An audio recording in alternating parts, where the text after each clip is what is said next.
할렐루야. 주님의 이름으로 환영합니다. 우리 마음을 다하고 또 뜻을 다해서 거룩하신 하나님께 예배드리겠습니다. 다 같이 기도하겠습니다.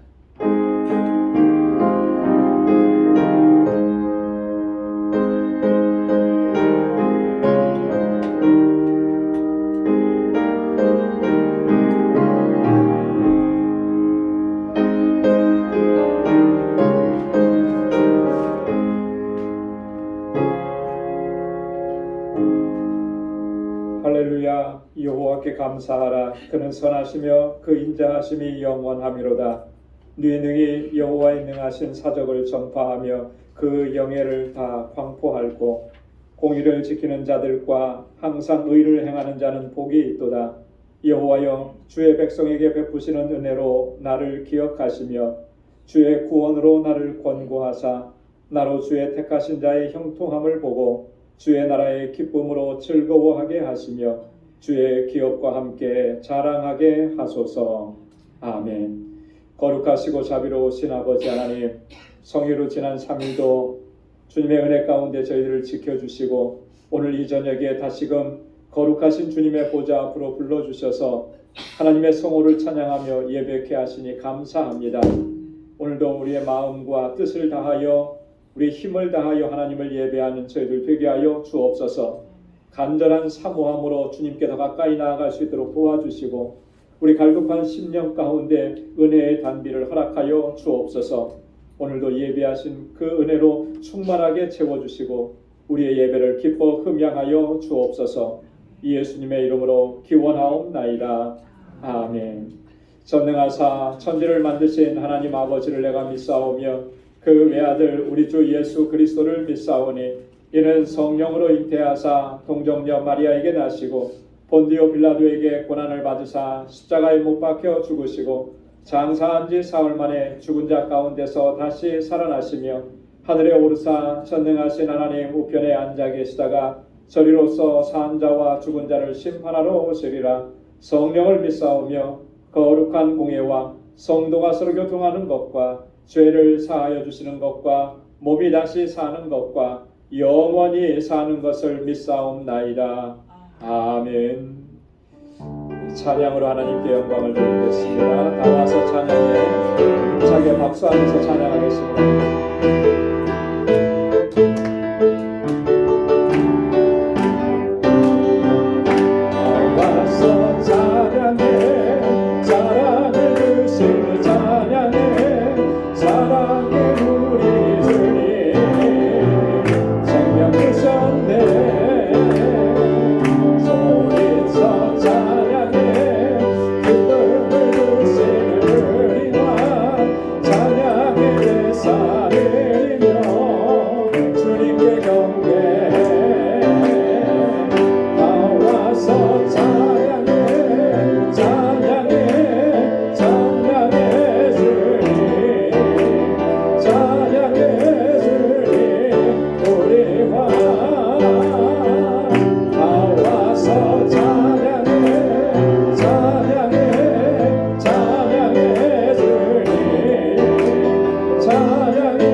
십자가의 공로 힘입어 그 발 아래 엎드려 참된 평화 얻으면 주의 영이 함께하리라. 성령이 계시네 할렐루야 함께하시네. 좋은 길을 걸으며 밤낮 기뻐하는 것 주의 영이 함께하리라.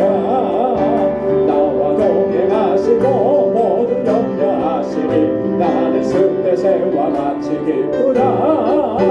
내가 기쁜 마음으로 주의 뜻을 행하면 주의 영이 함께하리라. 성령이 계시네 할렐루야 함께하시네. 좁은 길을 걸으며 밤낮 기뻐하는 것 주의 영이 함께하리라. 세상 모든 정욕과 나의 모든 욕망은 십자가에 이미 못을 박았네. 그 밤이 지나고 무거운 짐 벗으니 주의 영이 함께하리라.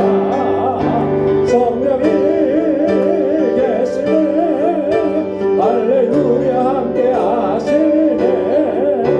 좁은 길을 걸으며 밤낮 기뻐하는 것 주의 영이 함께하리라. 성령이 계시네 할렐루야 함께하시네.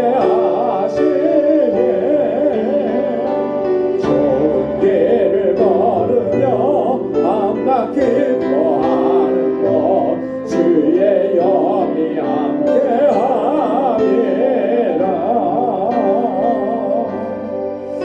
아멘.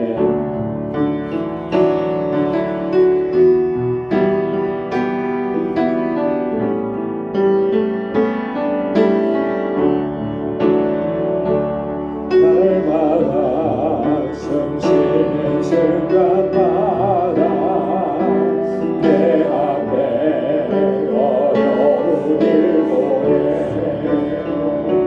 주님 앞에 이 몸을 맡길게. 슬픔 없네 두려움 없네. 주님의 그 자비로운 손길 항상 좋은 것 주시도다. 사랑스레 아픔과 기쁨 수고와 평화와 안식을 날마다 주님 내 곁에 세셔 자비로 날 감싸주시네. 주님 앞에 이 몸을 맡길게. 힘주시네 위로함 주네. 어린 나를 품에 안으시라. 항상 평안함 주시도다. 내가 살아 숨을 쉬는 동안 살기신다 약속하셨네.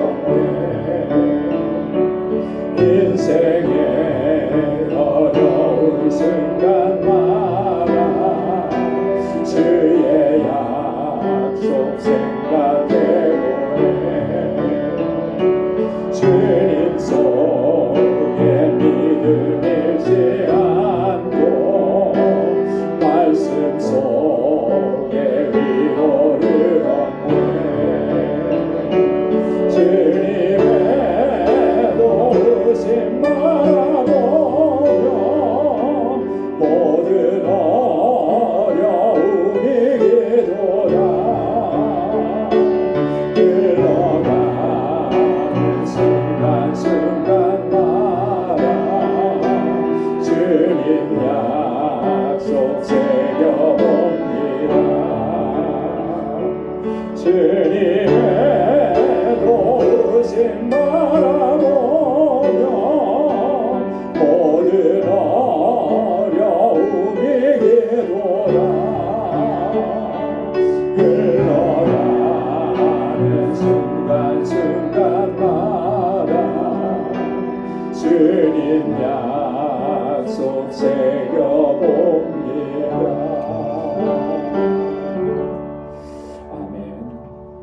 우리 주님의 약속 말씀, 약속하신 그 말씀을 기억하면서 이 시간 우리 다 같이 통성으로 함께 기도하겠습니다. 먼저 교회를 위해서 우리 교회에 주신 사명을 잘 감당하는 믿음의 공동체, 사랑의 공동체, 소망의 공동체가 되게 하옵소서.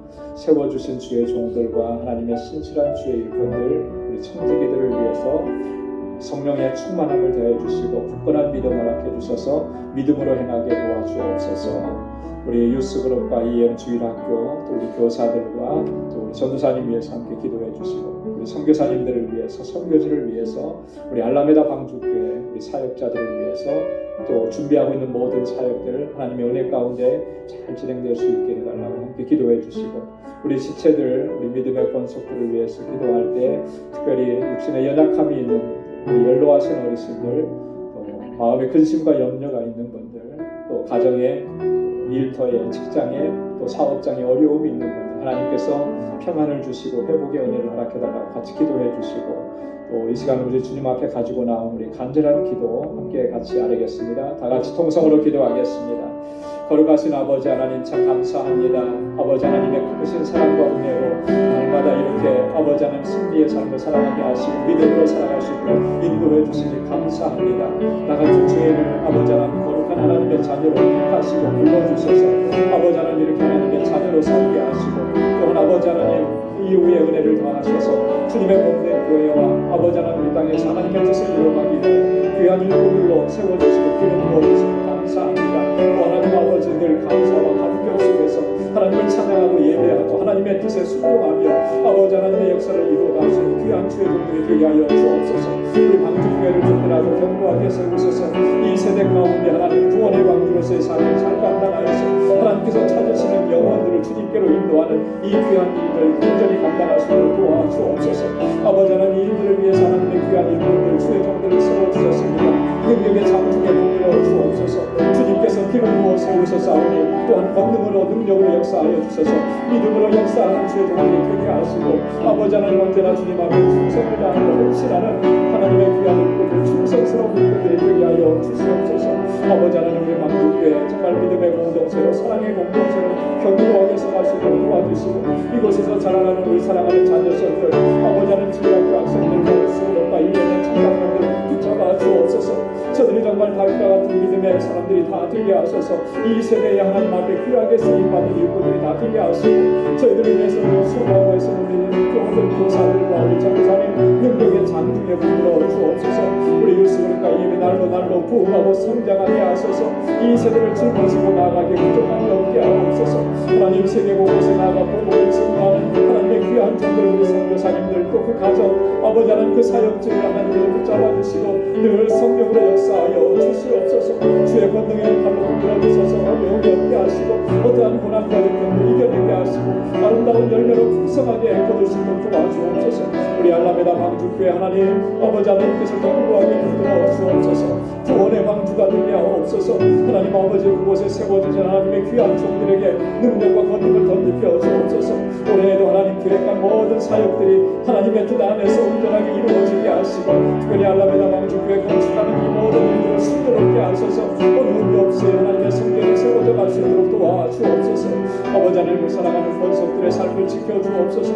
언제나 주님과 동행하는 삶이 되게 하시고 신실한 주님을 온전히 의지하고 믿음으로 살아갈 수 있게 하옵소서. 아버지 하나님 어떠한 어려움과 환난과 고난이 있어도 넉넉히 이겨낼 수 있는 굳건한 믿음을 허락하여 주시고, 아버지 약속의 말씀을 붙잡고 소망의 주님을 바라보고 담대하게 믿음으로 나아가게 하시며 한 사람도 아버지 하나님 이 믿음의 여정에서 나고자가 생기지 않도록 도와주시고 모두가 다 승리자가 되게 하여 주시옵소서. 고등과 중에 부러진 사랑하는 주의 종들의 간절한 기도에 하나님 선하시는 믿음을 허락하여 주옵소서. 광야와 같은 삶이지만 오직 예수 그리스도 우리 주님만을 바라보고 믿음으로 나아가게 도와주옵소서. 성령으로 충만하게 하여 주옵소서. 늘 주님과 동행하는 삶을 살아가도록 인도하여 주시옵고, 우리 사랑하는 성도들의 가정과 직장과 일터와 아버지 사업장에 하나님의 놀라우신 은혜와 평강을 더하여 주시옵소서.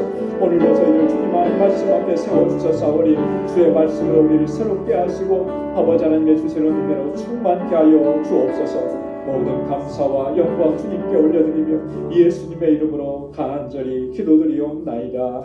아멘. 오늘 우리 함께 묵상할 하나님의 말씀입니다. 갈라디아서 제3장 19절에서 29절 마지막 절까지. 갈라디아서 제3장 19절부터 마지막 절까지 한 절씩 교독하겠습니다. 그런즉 율법은 무엇이냐? 범법함을 인하여 더한 것이라. 천사들로 말미암아 중보의 손을 빌어 베푸신 것인데 약속하신 자손이 오시기까지 있을 것이라.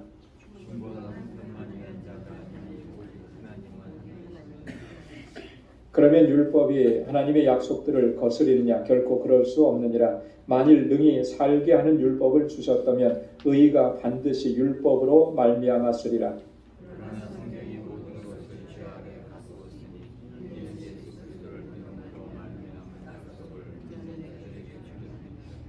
믿음이 오기 전에 우리가 율법 아래 매인 바 되고 계시될 믿음의 때까지 갇혔느니라.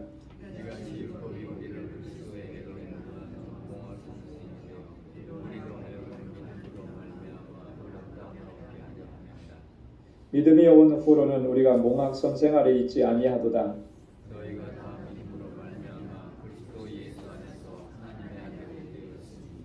누구든지 그리스도와 합하여 세례를 받은 자는 그리스도로 옷 입었느니라.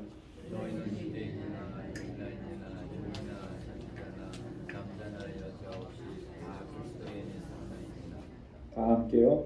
너희가 그리스도께 속한 자면 곧 아브라함의 자손이요 약속대로 유업을 이을 자니라. 아멘.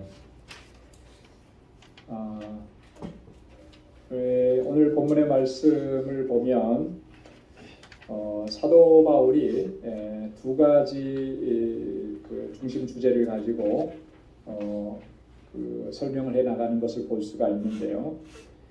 오늘 본문의 말씀은 두 부분으로 나눠볼 수 있습니다. 19절부터 22절까지 바울이 그 율법의 그 역할 또 율법의 한계성 이런 부분들을 이제 먼저 얘기합니다. 자, 율법과 복음 뭐가 중요한 것이고 뭐가 우선적인 것이냐라고 했을 때 당연히 복음이 우선이다. 복음이 먼저였다. 그래서 믿음으로 말미암아 의롭게 된다는 사실은 아브라함을 통해서도 이미 하나님께서 밝히 말씀해 주신 것이다 라고 하는 것. 율법은 믿음으로 말미암아 의롭다함을 얻는 이 원칙이 세워지고 한참 후에, 그러니까 몇 년 후라고까지 표현을 했냐면 430년 후에라 그랬습니다. 이 430년이라고 하는 것은 어떤 때를 가리키는 것이라고 그랬죠? 이스라엘 백성들이 애굽 땅에 종살이 하던 때예요. 그때를 가리키는 것입니다. 아브라함의 때로부터 그렇다라고 하는 게 아니고 이 애굽에서 종살이 하던 때 거기에서 해방을 얻고 그리고 가나안을 향해서 가죠. 그때 어디를 통과하게 되냐면 광야를 통과하게 돼요. 광야의 노정 중에서 시내산에 머무르게 되는데 그 시내산에서 하나님께서 모세를 부르셔서 거기서 율법을 주신 거예요.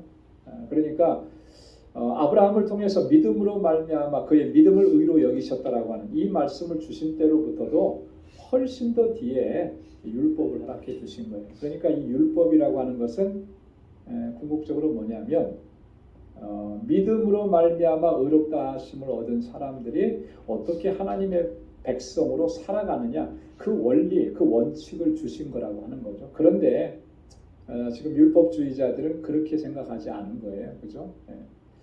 율법을 철저하게 지켜야지만 우리가 의롭다함을 얻고 구원받고 하나님의 백성이 되는 것이다. 이렇게 이제 주장을 한 거예요. 그래서 갈라디아 교회 성도들이 좀 헷갈리기 시작한 거죠. 그죠? 혼란이 오기 시작합니다. 바울은 뭐라 그랬습니까? 바울이 와서 복음을 전할 때는 우리의 구원자 되시는 예수 그리스도 그분을 영접하고 믿으면 너희가 구원받는 것이다. 그러고서 떠나갔는데 그 뒤에 유대 율법주의자들이 들어와서 뭐라고 해요? 그것만 가지고는 안 된다. 너희도 할례를 받아야 되고 너희도 철저하게 율법을 다 지켜야 된다. 우리 유대인들처럼. 사실 유대인들이라고 율법을 철저하게 지켰나요? 그런 사람은 아무도 없잖아요. 그죠? 그럼에도 불구하고 그렇게 얘기한 거예요. 자신들은 율법을 철저하게 지키고 있다. 네, 그러니까 갈라디아 교회 성도들이 혼란스러울 수밖에 없죠. 많은 사람들이 거기에 유혹이 되어서 끌려가고 그 말이 맞는 것 같다.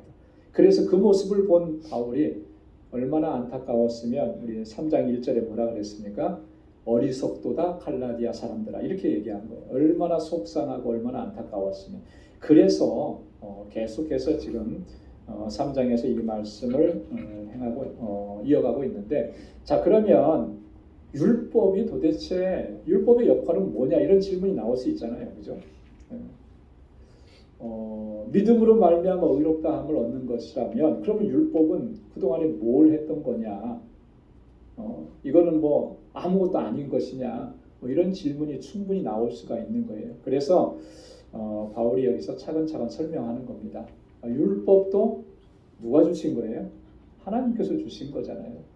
율법도 그러기 때문에 선한 거예요. 그죠? 네, 선한 거예요. 그 율법을 주셨을 때 하나님의 뜻과 목적이 그 안에 분명히 담겨져 있다라고 하는 거예요.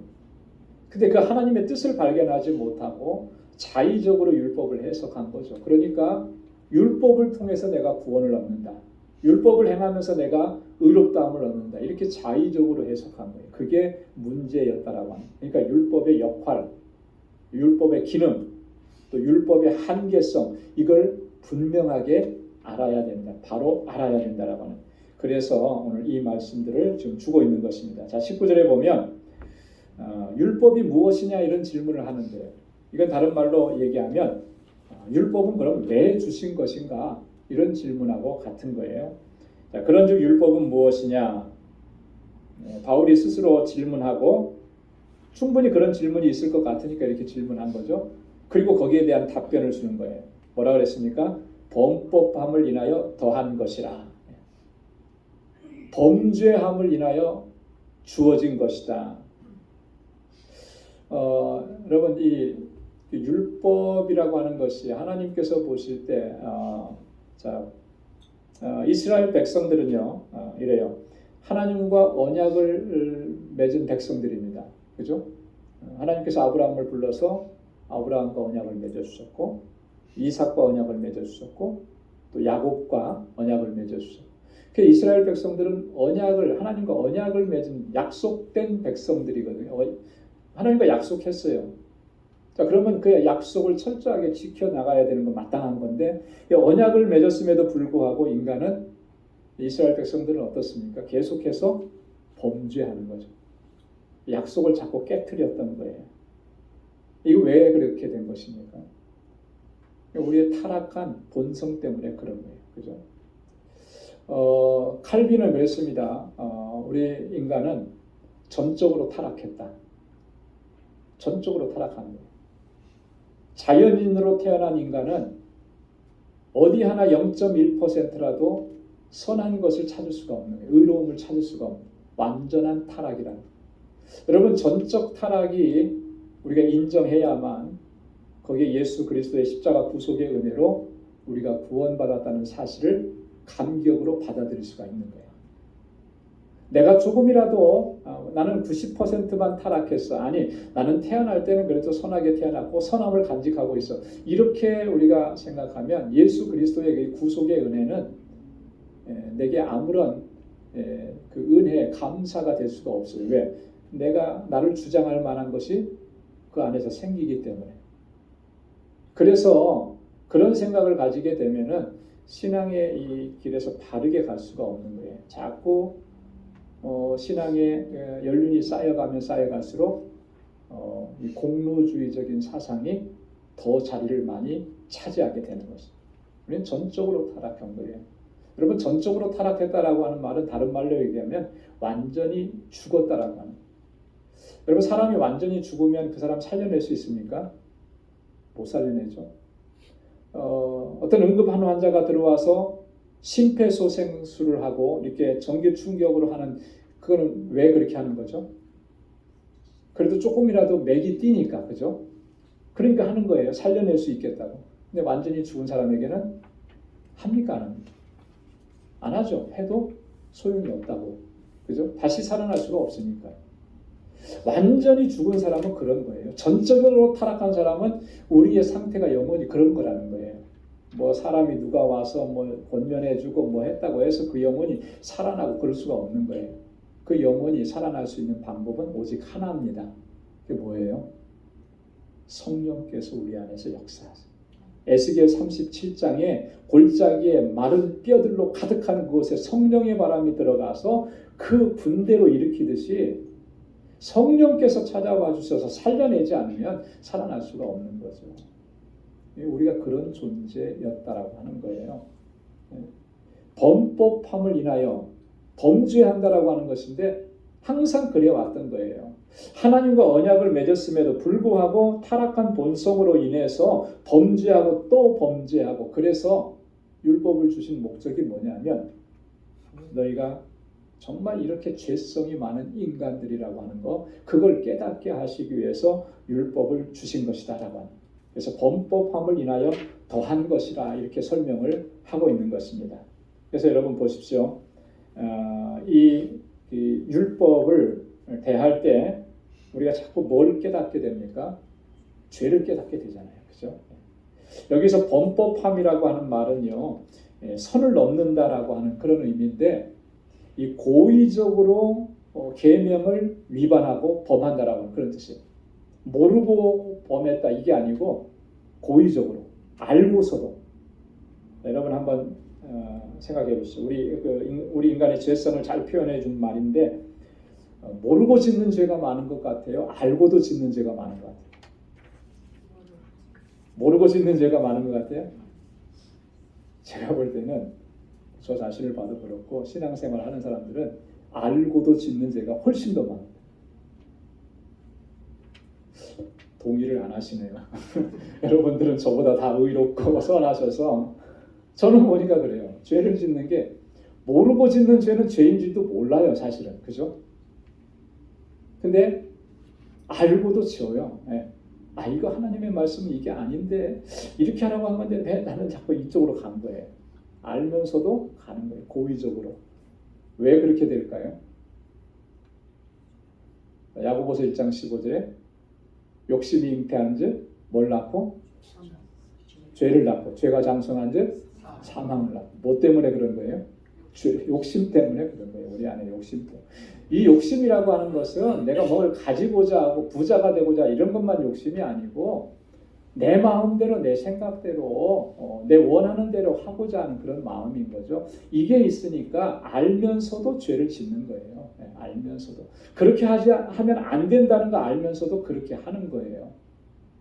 이게 범법함이라고 하는 거예요. 왜 그렇습니까? 우리 안에 죄성이 여전히 가득한 거죠. 죄성이 있어요. 그래서 우리가 율법을 보면,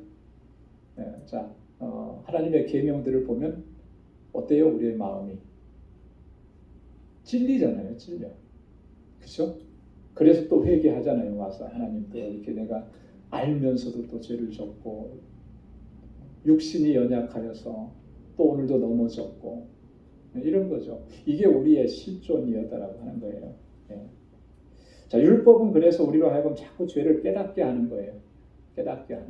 자, 그 다음에 이제 뒤에 또 율법의 또 하나의 역할이 이제 나오게 되는데, 자, 그 다음에 이제 바울이 19절에서 두 번째로 설명하는 게, 자, 율법이 우리에게 주어진 그런 경로를 설명하는데, 천사들로 말미암아 중보의 손을 빌어 베푸신 것인데, 자, 천사들로 말미암아 중보의 손을 빌어 베푸시다. 이게 어떻게 율법이 주어졌느냐를 설명해 주는 거예요. 이 말의 의미는 이런 거예요. 여기서 말하는 중보의 손은 누구를 가리키는 걸까요?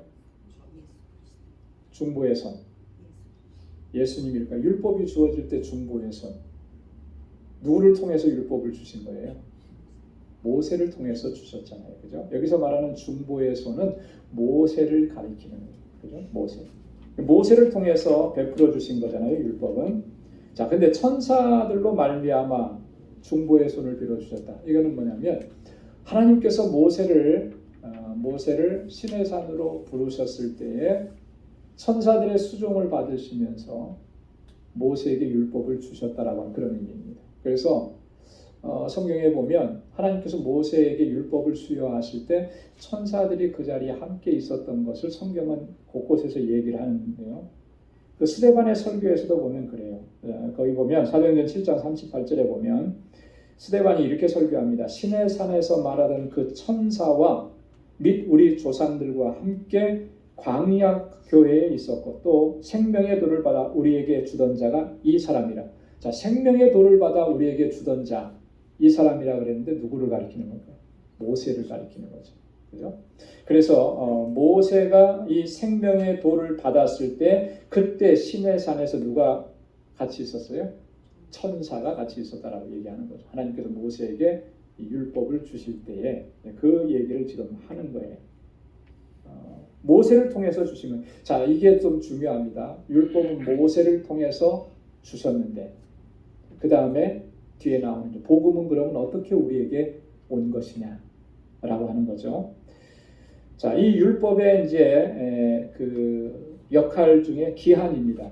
자, 언제까지 있을 것이라 그랬냐면 약속하신 자손이 오시기까지라. 그 약속하신 자손은 누구예요?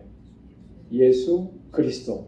메시아로 우리 가운데 오시는 예수 그리스도죠. 그러니까 예수 그리스도께서 오시기까지 율법은 그 역할을 감당하는 것이다 라고 하는 것이 오늘 본문에서 바울의 설명인 것입니다. 자, 그러면서 20절에 중보는 한편만 위하는 자가 아니니, 자, 중보자라고 하는 말은 그렇죠. 한쪽만을 위해서 일하는 사람이 중보자가 아니죠. 그죠? 성경에서 말하는 중보자는 대표적으로 우리 예수님을 중보자라, 또 보혜사 성령님을 중보자라 우리가 얘기합니다. 또 구약 시대에는 뭐 선지자들과 제사장들을 이제 중보자라 그렇게 했습니다. 자, 중보자는 양편을 다 위하는 거예요, 그죠? 하나님께서 주시는 말씀과 또 하나님께서 주시는 어떤 교훈들을 받아서 백성들에게 전해주는 역할. 그래서 백성들이 하나님의 뜻대로 살아갈 수 있도록 하는. 또 백성들이 구약 시대에는 하나님 앞에 직접 나아갈 수가 없었잖아요, 그죠? 그래서 제사장들이 백성들을 대신해서 하나님 앞에 제사하고 기도하고 또 그렇게 중보의 역할을 하는 거예요. 그걸 얘기하는 것입니다. 자, 오직 하나님은 하나이시니라. 당연한 말씀을 왜 하실까? 그죠? 오직 하나님은 하나이시라. 자, 여기서 말하는 바울의 이 표현은 하나님의 유일성을 설명하는 게 아니고요. 하나님은 유일하신 하나님이시다라고 하는 하나님 유일성을 얘기하는 게 아니고 이것을 설명하려고 하는 거예요. 하나님께서 인간에게 약속하신 그 구원의 복음을 주실 때,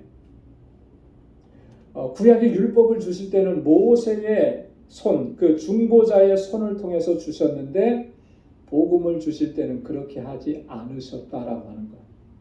그러면 복음을 주실 때는 어떻게 하셨습니까?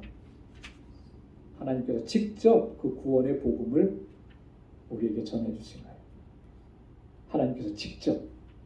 구약 시대에는 모세의 손을 빌어서 중보자의 손을 빌어서 율법을 주셨지만 신약에 와서 복음, 우리를 구원하시는 복음을 주실 때는 하나님이 직접 주신 것이라는 거예요. 그 직접 주신 게 어떻게 주신 거예요? 성부 하나님께서 인간의 몸을 입고 이 땅에 오셔서 우리의 죄를 대신 짊어지시고 우리의 저주를 다 받으시고 십자가에 달려 돌아가시면서 우리를 구원하신 사건이죠. 하나님이 직접 하신 거잖아요. 그렇죠? 우리는 성부 하나님, 성자 예수님, 성령 하나님 이렇게 삼위일체 하나님을 믿으면서도 때로는 성부 하나님과 성자 예수님의 하신 일을 이렇게 좀 분리시키고 나누는 경향이 있어요. 그죠? 그래서 하나님께서 직접 주셨다라고 하는 표현이 조금 어색하게 들릴 수도 있어요. 그렇지 않잖아요. 그죠? 삼위일체 하나님은 한 분 하나님이시잖아요. 이 땅에 오셔서 우리의 구원을 이루신 성자 하나님, 그 하나님께서 친히 직접 십자가에 달리셔서 죽으신 거예요. 그 복음은 하나님께서 직접 주신 거예요. 자, 그러니까 구약의 율법을 주시는 것과 예수님께서 오셔서 구원의 복음을 주시는 것은 현저하게 차이가 있는 것이죠. 중보의 손을 빌리지 아니하시고 하나님이 친히 주셨다라고. 그 말을 지금 설명하는 게 오직 하나님은 하나이시니라, 이 말씀이 담고 있는 의미라고 하는 것입니다. 자, 그러면 21절에 바울이 또 하나 질문을 합니다. 이런 질문이 있을 수 있을 것 같아요. 율법이 하나님의 약속들을 거스리느냐? 그러면 율법은 아무런 의미가 없고 하나님의 약속한 걸 거스리는 것이냐? 결코 그럴 수 없다라고, 그렇지 않다라고 하는 것이죠. 만일 능히 살게 하는 율법을 주셨다면 의가 반드시 율법으로 말미암았으리라. 자, 이 말씀이 중요한 거예요. 만일 하나님께서 능히 살게 하는, 우리를 의롭게 하는 율법을 주셨다면, 자, 이건 이런 말입니다. 율법으로 말미암아 의롭다 하심을 얻게 하는 그 방법을 하나님께서 그 속에 두셨다면, 그러면 당연히 사람은 어떻게 되겠어요? 율법을 행함으로 의롭다함을 얻게 되겠죠. 만일 하나님께서 율법을 통해서 인간을 의롭게 하신다고 작정하셨다면 율법을 통해서 의롭다함을 얻는 거예요. 하나님 그렇게 정하셨으니까. 자, 그런데 앞에 만일이라 그랬잖아요. 그죠? 하나님께서는 그렇게 하시지 않으셨다라고 하는 거죠. 율법으로 말미암아 의롭다함을 얻게 하시지 않으셨다라고 하는 거예요. 우리를 의롭다고 여겨주시는 그 유일한 방법은 율법을 행함에 있지 않다라고 하는 것이죠. 하나님께서 정해주신 건 뭐였습니까? 예수 그리스도의 복음으로 말미암아 그 복음을 믿는 자들에게 의롭다함을 얻게 하신다. 이게 하나님께서 정하신 원칙인 거예요. 자, 율법은 단지 율법을 통해서는 뭐예요? 우리의 죄를 깨닫게 하시고, 그렇잖아요. 율법을, 여러분 성경의 율법 계명들을 쭉 대하면 자꾸 우리의 죄가 깨달아지는 것이죠. 이 죄가 깨달아지면 여러분 구원받은 하나님의 사람들은 뭘 생각하게 돼요? 여러분 우리의 죄가 깨달아지면 뭘 생각하게 되죠, 여러분? 회개하게 되고 뭘 구하게 됩니까? 나는 하나님의 은혜가 필요한 사람이다라고 하는 거 깨닫게 되는 거잖아요, 그죠? 그래서 주님 앞에 엎드리게 되는 거잖아요. 율법의 역할은 바로 이것이라고 하는 것입니다. 그래서 바울이 율법의 그 역할의 제한성, 한계성을 계속해서 이야기하는 거예요. 자, 22절에도 보면 그러나 성경이 모든 것을 죄 아래 가두었으니 이는 예수 그리스도를 믿음으로 말미암은 약속을 믿는 자들에게 주려 함이니라. 또 한번 강조하죠. 자, 성경은 모든 것을 죄 아래 가두었다. 여기서 성경이라고 표현된 이 말은 율법을 얘기하는 거예요. 율법은 모든 것을 다 죄 아래 가둔다. 그렇죠? 율법은 어떤 기능이 있다 그랬습니까? 정죄의 기능이 있다 그랬죠. 우리가 죄인임을 깨닫게 하고 또 모든 사람이 다 죄 아래 있다라고 하는 것을 알게 하는 그 정죄의 기능이 있는 거예요. 이 율법의 정죄는 전적으로 타락한 우리 인간의 죄성 때문에 그러니까 율법의 이 정죄의 기능이 우리 안에서 발휘하게 되는 것이죠. 그래서 우리는 그 율법의 정죄 아래 갇히게 된 그런 상태라고 하는 것입니다. 여러분 성경은 끊임없이 이 사실을 강조합니다. 하나님의 목전에 의로운 인생은 하나도 없다라고 하는 거. 그죠? 사도 바울도 로마서 3장 10절 이하에서 의인은 없나니 하나도 없다고 강조를 했죠. 오늘 시편 기자도 시편 143편 2절에서 이렇게 얘기했습니다. 주의 종에게 심판을 행치 마소서. 주의 목전에는 의로운 인생이 하나도 없나이다. 하나님의 눈에 보시기에 하나님의 눈앞에 의로운 인생은 아무도 없다라고 하는 거예요. 자, 그래서 이 율법을 대하게 되면 우리는 모두가 죄 아래 갇히게 되는데, 자, 그러나 예수 그리스도를 믿음으로 말미암은 약속을 믿는 자들에게 주려 하십니다. 우리가 예수 그리스도를 믿음으로 말미암아 하나님의 의로운 백성이 되는 것, 믿는 자들에게 그것을 주시는 것이다라고 하는 것을 바울이 강조합니다. 자, 그 다음에 이제 우리 23절부터 29절까지 이 율법의 또 하나의 역할에 대해서 바울은 몽학 선생이라고 하는 표현을 씁니다. 자, 23절에 믿음이 오기 전에 우리가 율법 아래 매인바되고 계시될 믿음의 때까지 갇혔느니라. 한 번 더 강조하죠. 여기서 말하는 믿음이 오기 전에, 자, 믿음은 뭘 가리키는 것이겠습니까? 믿음이 오기 전에라고 했으니까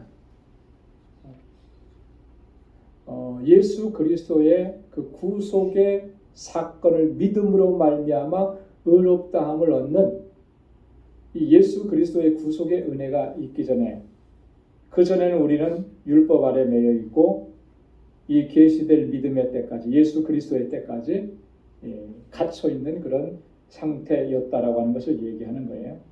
자, 이 믿음을 여기 보면 계시될 믿음의 때까지라 이렇게 앞에 계시라고 하는 표현을 썼잖아요. 계시될 믿음의 때라. 이 말씀을 통해서 우리가 하나 좀 생각할 수 있게 되는 건 뭐냐면, 바로 이 예수 그리스도의 구속의 사역이 하나님의 계획과 섭리 아래서 이루어진 일이라고 하는 것을 바울이 설명하고자 하는 거예요. 하나님의 계획 속에, 하나님의 뜻하심 속에, 하나님의 섭리 가운데서 그리스도의 구속의 사역이 이루어졌다. 그래서 계시라고 하는 말을 사용하는 것이죠. 믿음의 때까지 이 갇혀져 있었다라고 하는 것을 설명합니다. 자, 그런데 24절에 보면 이같이 율법이 우리를 그리스도에게로 인도하는 몽학 선생이 되어 우리로 하여금 믿음으로 말미암아 의롭다함을 얻게 하려 함이니라. 몽학 선생이라는 말을 우리말로 현대어로 표현을 하면, 번역을 하면 뭐라 그랬죠? 몽학 선생은 가정교사라고 했잖아요. 요즘에는 뭐 가정교사라는 말을 거의 잘 안 쓰니까 이 의미가 별로 이렇게 다가오지 않는데, 이 고대 헬라 사회에서는 그랬다 그래요. 이제 귀족들의 자녀들, 어린 자녀들, 뭐 그때는 뭐 이렇게 학교나 이런 게 제대로 이렇게 없잖아요. 그러니까 그 같은 그 집안에 있는 종이나 노예들 가운데 똑똑하고 이런 노예들 가운데에서 택해 가지고 그 집안에서 같이 살면서 그 어린 그 귀족의 자녀들을 가르치는 거예요. 뭐 세상적으로 말하면 이제 초등학문을 가르치도록 이렇게 한 거죠. 4살에서 보통 한 14살 정도, 이 정도의 자녀들을 이렇게 가르치던 그 역할을 했던 사람들이 바로 여기서 말하는 몽학 선생, 가정교사, 그 기간 동안에만 돌봐주는 역할을 하는 것이죠. 이 가정교사들은 그 한계가 있는 거예요. 그 시기가 지나가면 바로 이 몽학 선생의 손을 떠나게 되는, 가정교사의 손을 떠나서 또 다른 그런 배움의 길을 가게 되겠죠. 그때까지만 역할을 감당하는. 그리고 이 가정교사들의 신분이나 위치, 이런 것들도 제한이 있는 거죠. 그들의 신분은 여전히 종이고 노예라고 하는 신분이 여기서 벗어날 수가 없는 거예요. 그런 것에 지금 비유한 것입니다. 자, 근데 이 몽학 선생의 율법이 몽학 선생이라고 표현을 하면서, 자, 그러면 율법이 이렇게 우리를 어디로까지 인도하느냐, 어디까지 이끌어주느냐 했을 때 우리를 그리스도에게로 인도하는 몽학 선생이다. 율법은 우리를 궁극적으로 어디로 이끌어가느냐 하면 예수 그리스도에게로 이끌어가는 거예요. 그게 하나님께서 정하신 뜻이고 섭리라고 하는 거예요. 그래서 이 하나님의 윤리와 법도 율법을 대하면서 아까도 뭐라 그랬습니까? 나는 죄인임을 깨닫게 되고, 동시에 내가 죄인임을 깨달으니까 뭐를 구하게 되느냐면 하나님의 은혜를 구하게 돼요. 은혜가 필요한 사람이라는 걸 깨닫게 돼요. 그래서 그 은혜는 어디로부터 오는 거예요? 누구로부터 오는 거예요? 예수 그리스도로부터 오는 거죠. 그래서 그리스도에게로 나를 인도하는 것이, 그게 율법의 역할이라고 하는. 그래서 바울이 24절 후반절에 그렇게 얘기합니다. 우리로 하여금 믿음으로 말미암아 의롭다함을 얻게 하려 함이라. 믿음으로 말미암아 의롭다함을 얻는 그곳으로 율법은 우리를 인도해 주는 거예요. 거기까지가 율법의 역할이라고 하는 것입니다. 자, 그래서 25절에 보니까 믿음이 온 후로는 우리가 누구 아래 있지 아니한 거예요? 몽학 선생 아래 있지 않다. 믿음이 온 후로는 이제 다시는 율법 아래 매이지 않는다라고 하는 것이죠. 율법의 지배 아래 있지 아니하다라고 하는 것입니다. 자, 26절과 27절에 이어서 너희가 다 믿음으로 말미암아 그리스도 예수 안에서 하나님의 아들이 되었으니 누구든지 그리스도와 합하여 세례를 받은 자는 그리스도로 옷 입었느니라. 자, 이제 율법으로 말미암지 않고 무엇으로 말미암아? 믿음으로 말미암아 하나님의 아들들이 되었다. 그리스도 예수 안에서 우리가 하나님의 자녀, 하나님의 아들들이 되었다라고 하는 아주 중요한 두 가지 조건을 여기서 이야기하는 것입니다. 우리가 하나님의 자녀가 되고 하나님의 아들들이 되는 것은 그 조건이 있어요. 그죠? 첫째는 믿음으로 말미암아. 믿음으로. 그 믿음은 뭘 믿는 거예요? 예수 그리스도께서 나를 구원하시기 위해서 십자가에 달려 돌아가시고 그래서 내 모든 죄를 깨끗하게 사해 주시고 그 사실을 믿는 거예요. 그래서 내가 죄사함을 얻고 하나님의 백성이 되었다는 사실을 믿는 그 믿음 안에서 믿음으로 말미암아 그리고 예수 그리스도 안에서 그리스도 안에서라고 그랬잖아요. 그리스도 안에서라고 하는 이 말은 예수 그리스도의 십자가 구속의 사건으로 말미암아 그런 의미예요. 그리스도 안에서. 여러분 그리스도께서 나를 위해서 행하신 이루신 이 일은 십자가 구속의 사건인 것이죠. 그 십자가 구속의 사건이 나를 위한 사건인 거예요. 그 외에는 다른 곳에서는 우리가 구원 얻을 수 있는 길이 없는 거예요. 사도행전 4장 12절에서 바울이 베드로가 설교하면서 그랬듯이 우리를 구원할 만한 다른 이름을 주신 일이 없다라고 하는 거예요.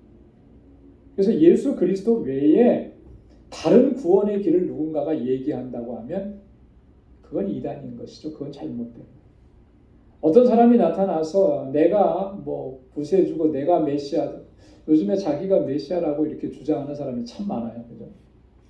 자기가 다시 오는 재림주다 뭐 이렇게 얘기하는 사람이 많아요.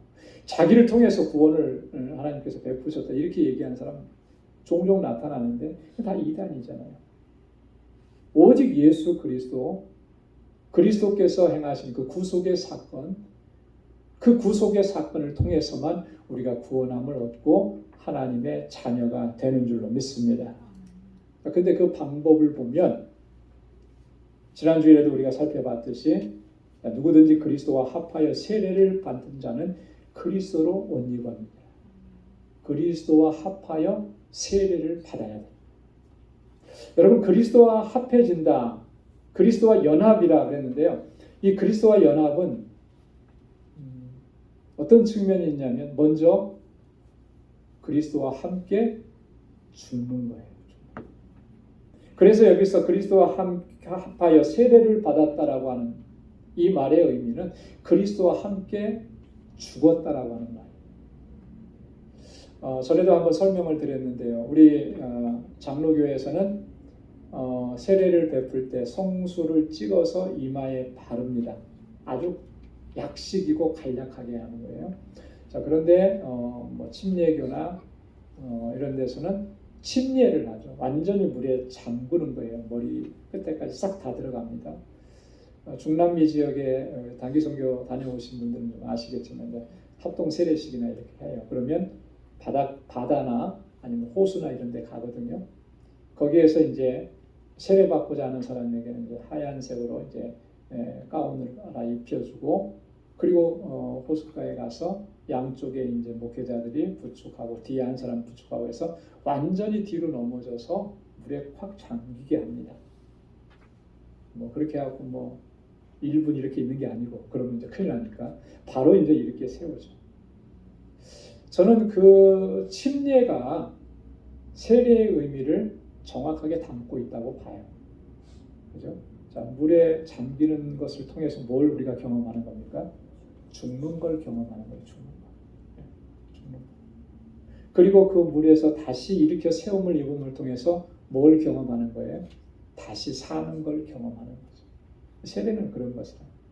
먼저 예수님과 함께 죽고 그 다음에 예수님과 함께 다시 사는 것. 이게 세례의 의미예요. 그래서 로마서 6장 3절 4절에서 바울이 그렇게 설명을 한 겁니다. 우리 한번 다시 한번 같이 한번 읽어볼까요? 다 같이요. 시작. 무릇 그리스도 예수와 합하여 세례를 받은 우리는 그의 죽으심과 합하여 세례를 받은 줄을 알지 못하느냐. 그러므로 우리가 그의 죽으심과 합하여 세례를 받음으로 그와 함께 장사되었나니 이는 아버지의 영광으로 말미암아 그리스도를 죽은 자 가운데서 살리심과 같이 우리로 또한 새 생명 가운데서 행하게 하려 함이니라. 아멘. 그리스도와 합하여 세례를 받았다. 여러분 저희는 다 세례 받았잖아요. 그죠? 세례 받고 이렇게 신앙생활을 하는데 내가 받은 그 세례가 비록 성수를 찍어서 머리에 바르는 약식으로 하는 세례였지만 이 의미를 분명하게 우리가 기억을 해야 합니다. 그리스도와 합해졌다라고 하는 것이 뭘 의미하는 거냐? 우리는 자꾸 그리스도와 합해졌다고 하면 자꾸 그 천국과 영광스러움 이런 것만 먼저 생각을 하거든요. 그리스도를 통해서 우리가 누리게 되는 어떤 복된 삶 이것만 자꾸 생각을 하는데 그 먼저 있는 게 간과되면 안 돼요. 먼저 죽은 거예요. 죽은 거. 문제는 뭐냐면 안 죽어요. 안 죽어. 안 죽으니까 문제가 돼요. 안 죽었는데도 나는 세례 받았고 안수 받았고 나는 목사가 됐고 뭐가 됐고 항상 안 죽어서 문제가 되는 거예요. 안 죽어서. 세례 받은 우리 모두는 다 먼저 다 죽은 사람들인데 자, 우리 육체와 함께 무엇을 정과 욕심을 어떻게 했다고요? 십자가에 못 박았느니라. 그거 다 죽었다라고 하는 말이잖아요. 그죠? 내 육체가 죽었고 정과 욕심이 육체를 통해서 이루고자 하는 그런 디자이어, 갈망 이런 것들이 다 죽었는데 이미 십자가에 못 박아서 죽었는데 여전히 안 죽어요. 그래서 문제가 있는 거예요. 여러분 우리가 나는 그리스도와 함께 죽었다. 십자가에 못 박았는데 뭘 못 박았어요? 육체와 함께 그 정과 욕심을 못 박아. 그러면 더 이상 내가 나를 주장할 수가 없잖아요. 죽은 사람이 뭘 주장할 수 있겠어요? 죽은 사람이 뭘 요구할 수가 있겠고 죽은 사람이 뭘 자기가 대단하다고 죽은 곳에서는 아무것도 나타나지 않아. 자기를 주장할 수도 없고 욕심을 낼 수도 없고 그게 우리의 존재들이었더라고요. 그런 상황 속에서 우리를 주님께서 다시 살려주신 거예요. 그리스도와 연합됐다라고 하는 말의 진정한 의미를 우리가 바로 이해하고 늘 겸손하게 그리스도로 옷 입고 또 믿음의 길을 걸어갈 수 있기를 바랍니다. 그리스도로 옷 입었느니라 그랬잖아요. 그리스도로 옷 입혀 주셨어요. 우리의 신분이 뭔지가 분명하게 드러나는 거죠. 우리가 어떤 옷을 입고 있느냐 굉장히 중요하잖아요.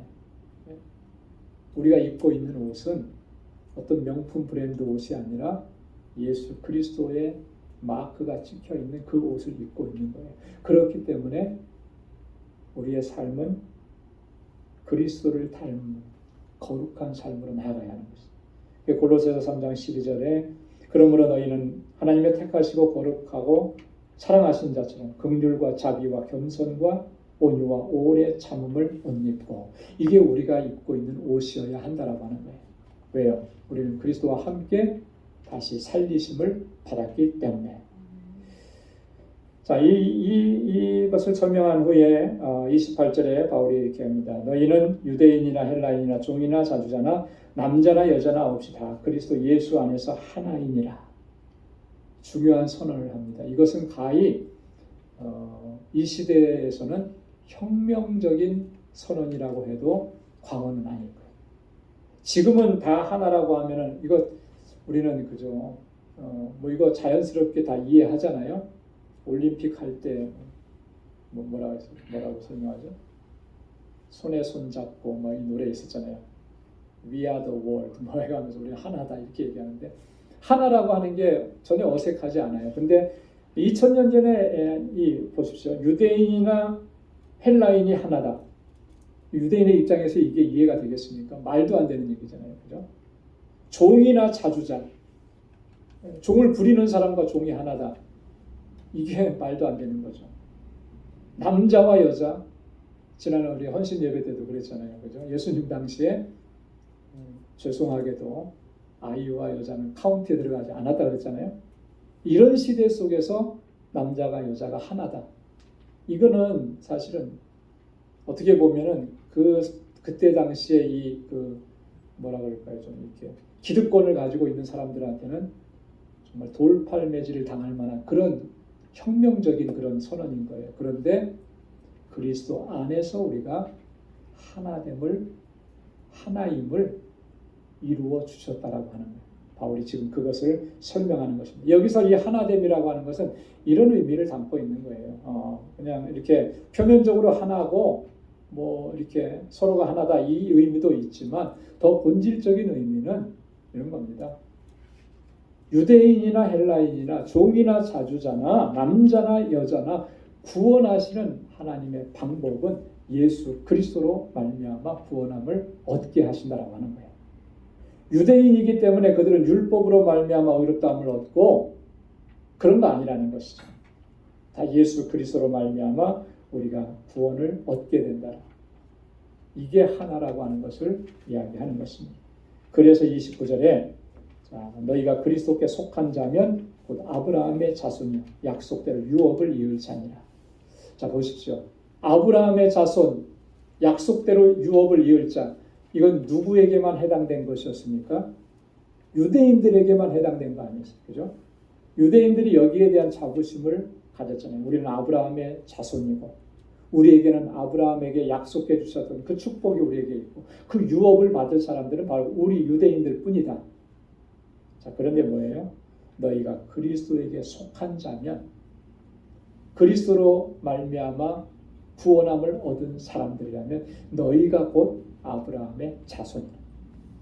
율법을 지켜 행했기 때문에 아브라함의 자손이 되는 게 아니고 율법을 가지고 있기 때문에 너희가 유업을 이을 자가 아니고 예수 그리스도 구속의 은혜를 믿음으로 받아들이고 그 은혜에 감사하면서 살아가는 사람 바로 너희가 곧 아브라함의 자손이고 너희에게 하나님께서 유업을 허락해 주셨다. 그래서 우리가 로마서 2장 28절 29절에서 지금 여기서 선언하고 있는 똑같은 선언을 바울이 로마서에서 했어요. 뭐냐면 표면적 유대인이 아니요 표면적 육신의 할례가 아니라 오직 이면적 유대인이면 이면적 유대인이라고 하는 말이 뭐겠습니까? 예수 그리스도를 구원자로 구주로 믿고 영접한 사람 그 사람이 참 유대인이라는 거예요. 참 하나님의 백성이라고 하는 것이죠. 할례는 어디에 하라고 했습니까? 그래서 할례는 마음에 하는 것이다. 육체에 있는 게 아니다라고 하는 거예요. 여러분 우리가 우리 안에 있는 어떤 이런 율법주의적인 성향, 공로주의적인 그런 성향들이 누구나 다 이걸 가지고 있거든요. 이것을 벗어버리지 않으면 예수 그리스도의 구속의 은혜가 내 안에서 온전해질 수가 없는 겁니다. 오직 예수 그리스도 주님께서 나 같은 죄인을 구원하셔서 거룩한 하나님의 백성으로 삼아주신 이 은혜에 늘 감사하면서 기쁨으로 감격 가운데 그렇게 하나님을 섬기고 또 하나님의 영광을 위해서 살아갈 수 있는 우리 모두가 될 수 있기를 주님의 이름으로 축원합니다. 기도하겠습니다. 거룩하신 아버지 하나님 참 감사합니다. 오늘도 하나님의 귀한 말씀을 통해서 우리의 믿음을 다시 한번 돌아볼 수 있게 하시고 아버지 앞에 바로 세워갈 수 있도록 은혜 주셔서 감사합니다. 하나님 우리는 정말 우리의 허물과 죄로 죽었던 저희들이었습니다. 소망이 없었고 우리에게는 어떠한 기대도 없었습니다. 절망적인 상황 가운데 있었던 저희들을 주님 먼저 찾아와 주셔서 우리에게 생명을 허락해 주시고 예수 그리스도를 믿게 하시고 구주를 영접하게 하시고 이렇게 하나님의 자녀가 되어서 복된 삶을 누리게 하시며 감사합니다. 늘 감사하며 하나님의 영광을 위해서 살아갈 수 있는 우리 모두가 되게 하여 주옵소서. 늘 기쁨으로 충만한 삶이 되게 하시고 하나님의 뜻을 행하기에 부족함이 없도록 주 성령께서 우리의 발걸음을 날마다 인도하여 주옵소서. 그래서 이 믿음의 여정을 주님의 나라에 이르기까지 올곧게 걸어가게 하시고 좌로나 우로나 치우치지 않게 하시며 오직 하나님의 영광을 위해서 살아가는 우리 방주의 권속들이 다 될 수 있도록 은혜 위에 은혜를 더하여 주옵소서. 이제는 우리 주 예수 그리스도의 무한하신 은혜와 하나님 아버지의 그 놀라우신 사랑과 성령의 위로 교통 충만하심의 역사가 구원의 기쁨과 감격 속에서 하나님의 뜻에 순종하며 살아가기로 결단하는 우리 방주의 모든 믿음의 권속들과 저들의 가정과 직장, 생업의 터전과 학업 위에 이제로부터 영원까지 함께 하시기를 간절히 축원하옵나이다. 아멘.